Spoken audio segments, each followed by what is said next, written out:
To deliver this message, I managed to slip inside a Corpus research facility. I've hijacked their frequency to create a back channel for further communication. Otis has intercepted a message. The operator's attention is required. Outworlder, it pains me to say this, but I need your help. My name is Jeff.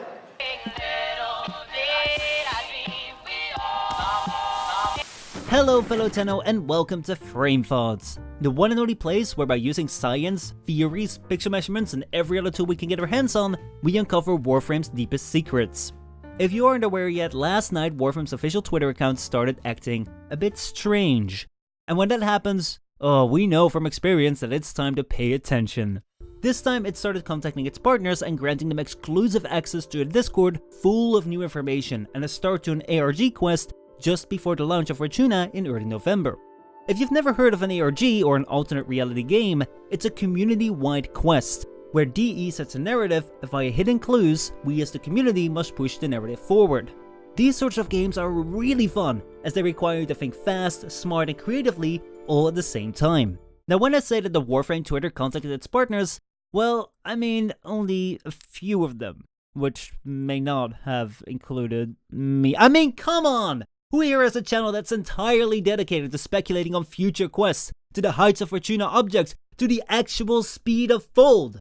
Well, you really want me to answer that?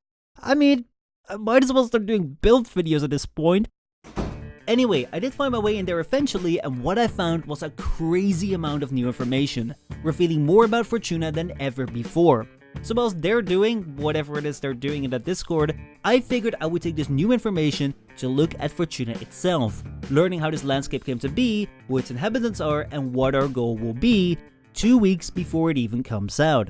The last time we saw the Fortuna landscape was on Tenno Live 2018, but because most of us, myself included, were way too excited to pay attention to everything that was going on, let's take apart this landscape and see what's going on. Going by the name of Orphelis, the Venus landscape is significantly bigger and a lot colder than the plains of Eidolon.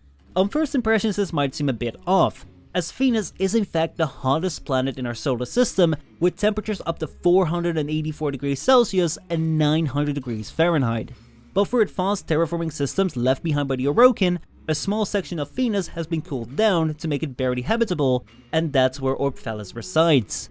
Now I understand that a terraforming system which cools down an entire planet by over 500 degrees Celsius might seem completely impossible, however it is something that we could actually achieve, as is described in this 1991 article which goes in depth about viable terraforming methods for Venus. Even though it would take up to 200 years, the methods described are very well researched and interesting to read, so I will have it linked right next to that like button in the description down below. That being said, in order to cool down Venus there are 3 steps that you need to take. First of all, you need to block all incoming sunlight, as to stop extra heat from being added and allowing the planet to cool down naturally. Secondly, Venus has a very high concentration of carbon dioxide in its atmosphere, a concentration of 96%. This is the primary reason why Venus retains so much heat. So when you're cooling down Venus, you need to cool it down to minus 81 degrees Celsius for the carbon dioxide to solidify and safely store away. In order to speed this up, the third step is to install cooling pipes that use an ammonia water coolant to carry away the heat quickly.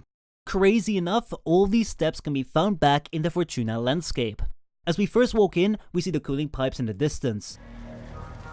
This is called the Boreas Weeping Post. This suctions and siphons off the coolant flow from 1,000 years ago and brings it to the surface, creating a winter storm. Secondly, Venus is very, very cold. We don't know the exact temperature other than that.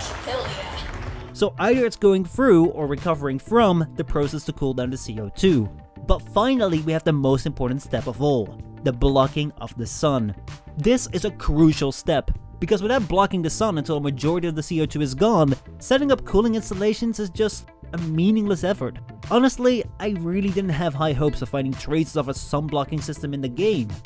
But then Railjack came. This is the old planetary defense grid that's still above Venus in orbit. Yes, I know it's called an Orokin defense system, but defense against what exactly?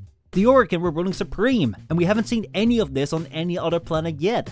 So, what if this system is a defense against the lethal heat of the sun? With all this evidence, I need to say this. Steve, I know you're the designer of the game, write most of the lore, and know probably more about this game than literally anyone else. But when you said this...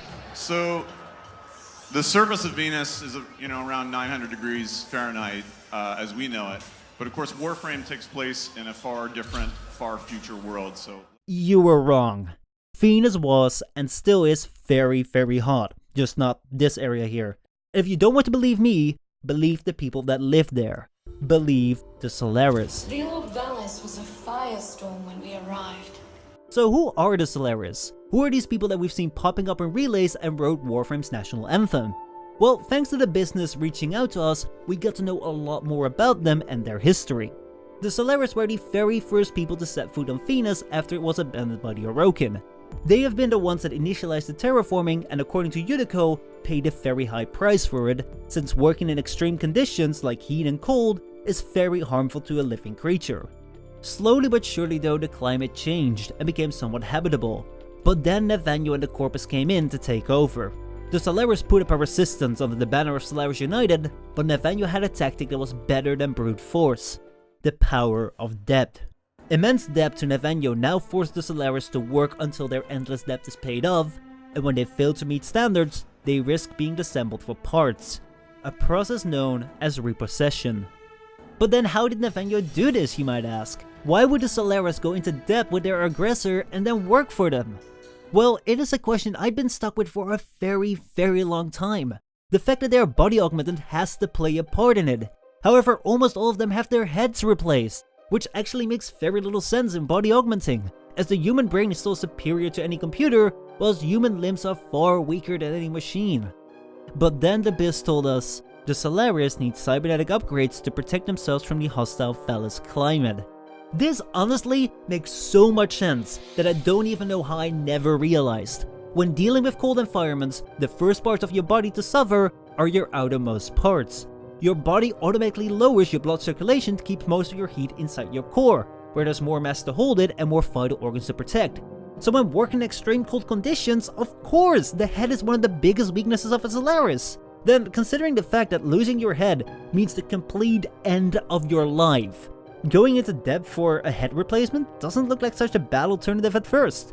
However, the Corpus are the only ones to supply them, and as they have the monopoly on all of these augments, they can ask whatever price they want and seize them back if the price isn't paid. Like so, they got control over the very lives of the Solaris people. So then, how will we help them out? How do we allow them to take control over their own lives, and what will be our goal once we finally land in Fortuna in the first week of November? Well, our primary goal is very clear, as the Biz tells us in his leaked intel. We have agents tracking Corpus shipments on the Valis, resources we can steal to help our people make payments and clear debts. If we can help them steal from the Corpus in order for them to pay their debt, Nathaniel will no longer be able to take back any unpaid cybernetics and demand forced labor. However, it wouldn't necessarily drive Nathaniel away. For that, we need to understand his motives. What are his interests in Venus and why would he want to control it? Especially since the Corpus do not seem to have the ability to do the terraforming that the Solaris are currently doing for them. Well, given that Nathaniel's primary motivation for doing anything ever in life is profit, let's look at the value that a fully terraformed Venus would have if you owned it in its entirety. To be honest, this would be quite a task for me to calculate and would make an entire video on its own if it wasn't for the fact that it has already been done. A fully terraformed Venus would be valued in 2018 US dollars at a value of $698,153,169,022,248, which, if we transform to credits, as we calculated in this video, would turn up a value of 11,653,885,684,935,354 credits. Oh my. I can begin to understand why Never will go to the ends of the Earth, or Venus, to take control of this planet. This planet is worth so much that spread equally over all 38 million Tenno, every single player would end up with over 306 million credits. Oh, we're definitely not going to be able to steal any amount that would make Nevi turn negative on his investment into this planet. The only thing that can stop him now is the thing that drives down any investments, stock markets, and entire worldwide economies: uncertainty. By sabotaging as much of the corpus efforts on Venus, Nef and Yo will become uncertain whether his investments will bear fruit. Outside investors will see their money being spent on structures that are destroyed and start to back down, proving that as long as we keep on doing what we're good at, using our abilities to destroy, we will ultimately win. However, we've got to be fast. That Nef and Yo statue should never be completed, as that would showcase the control that Nef has over this region.